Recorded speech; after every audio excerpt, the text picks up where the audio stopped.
So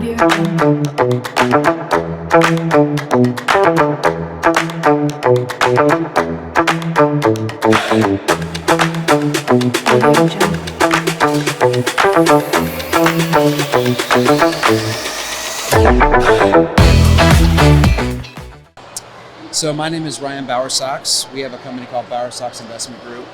Inside Bowersox Investment Group, we have some subsidiaries, Innova EX, Planet Hive, and a couple others, but those are the predominant ones. Great, and what brought you here today to the Earth X event? Just education.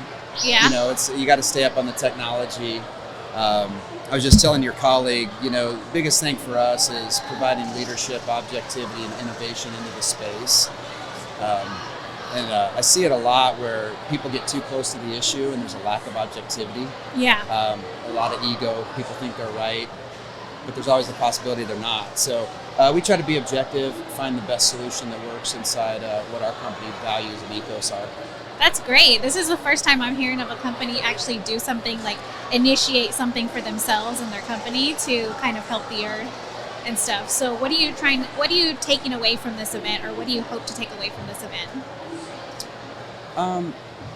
Honestly, just how we can help. I really think that's the angle we're coming at this. You know, we got into trading carbon credits. I tell people, I didn't find carbon, we didn't find carbon, carbon found us. Mm-hmm. There was a need in this space, again, for leadership, innovation, and objectivity, and we're able to provide that. And so we're pushing the envelope forward in that space, water credits, you know, things like that.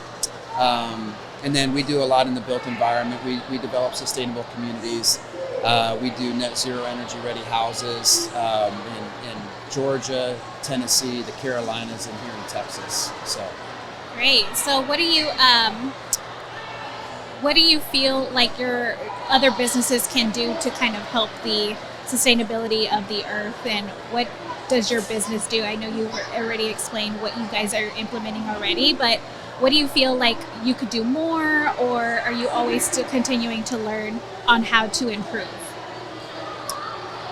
I think you said it exactly. Yeah. I mean, it's constant learning, right? It's having a lack of ego, right? I mean, we go into these situations and in you know, wonderful conferences like this and trade shows with the idea that we know nothing, right? Yeah. Eyes wide open.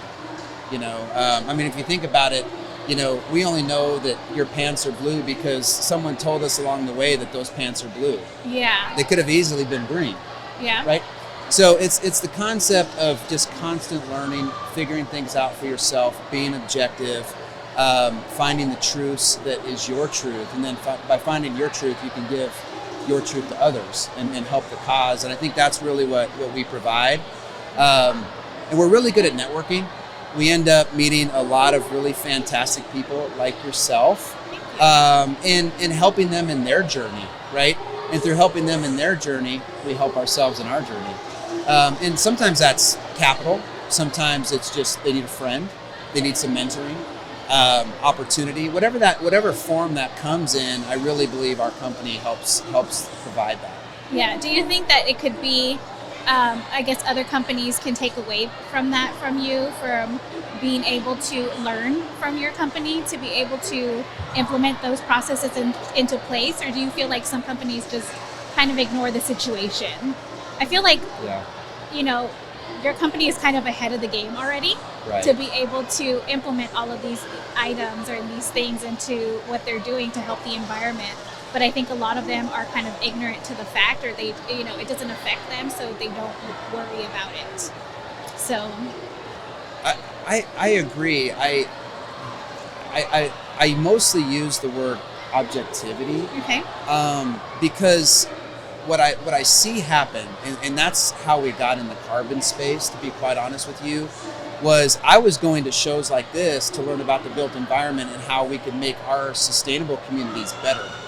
And what I found inside carbon was everybody thought they were right. You've got this space that's all trying to do good, but everybody has these egos, or a lot of people have these egos. I don't want to say everybody, but there is a lot of ego where everybody thinks they're right, and they weren't really networking, and it was kind of odd.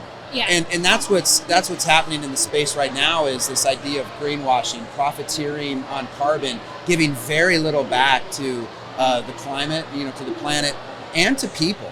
Right? You talk about that triple net bottom line, people, planet, profit. For the last 150 years, it's been about making profit in spite of something, people, planet, or whatever that may be. Now, those ideas have to align. You have to make money in accordance with nature and in accordance with people. And so carbon, is 20 years old in the country, right? Okay. Rex started, 20, 25 years ago. So there's a lot of people that have been in this space for a while that I think lost that innovation. They lost that objectivity. And so sometimes it just takes a fresh face and some new people to come in with some energy and shake things up, kind of be disruptors a little bit. Yeah. And say, hey, what if we did this? What does that look like? And I think I know we're providing that. The amount of interest, investment, the amount of good we're doing as a company, it's really special. And a lot of what we do is, we have an ethos in our company and how we conduct ourselves, the type of credits that we trade, the type of who we do business with, and they have to meet that ethos. Oh wow! And a big part of that is giving back socially. I mean, that is it really upsets me. A lot of these projects, they give absolutely nothing back socially.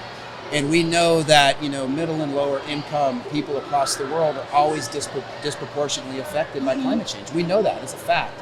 Yet very little is actually given back to them.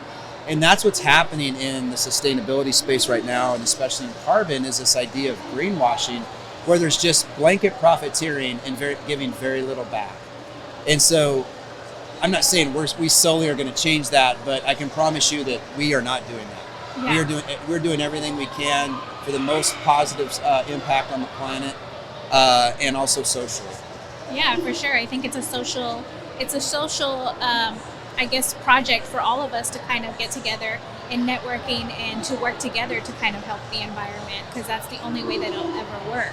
Right. So. Well, and it's an exciting time because what's occurring is, again, I know I've talked a lot about carbon, but that's, for us, it's the most relevant right now.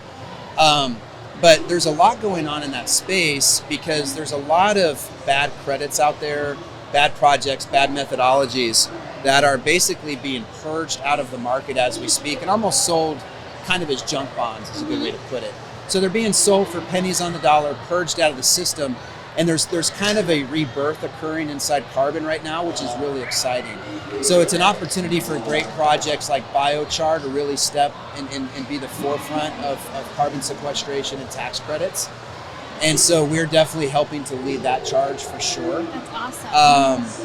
And so, yeah, it's an exciting time. There's a lot of innovation that's just now occurring. A lot of these companies that have been around 20 years, a lot of them have missed the opportunity to innovate. And so now they're at the risk of going extinct. And then you've got young, energetic companies like ours that are coming in. They're like with fresh ideas that are really starting to take up a lot of oxygen in the room, right? And so it's a really, really good time. And then also, if you look at it in terms of just timing in general, right now, statistically speaking, mass adoption happens at around 3%, because then it kind of has that hockey curve, right? Okay.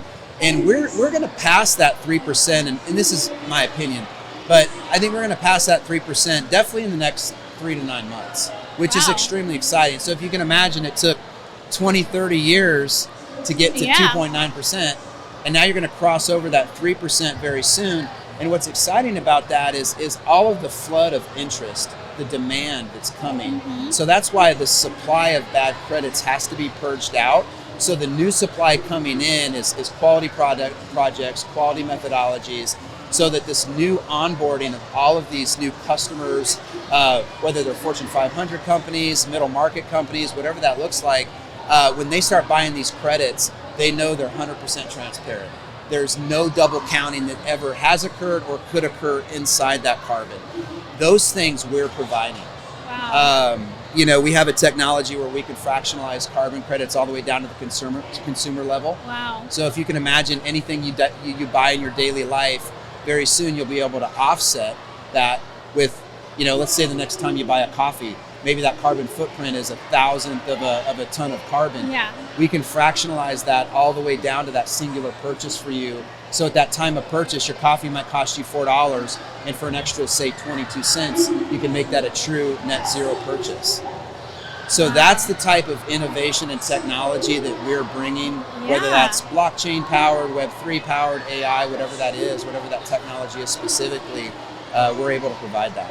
Wow, that's amazing. Like, to even think about technology in the sense of being this way and for, climate change and, sustainability and stuff. So that's amazing. Wow, this is great to hear. It's fun.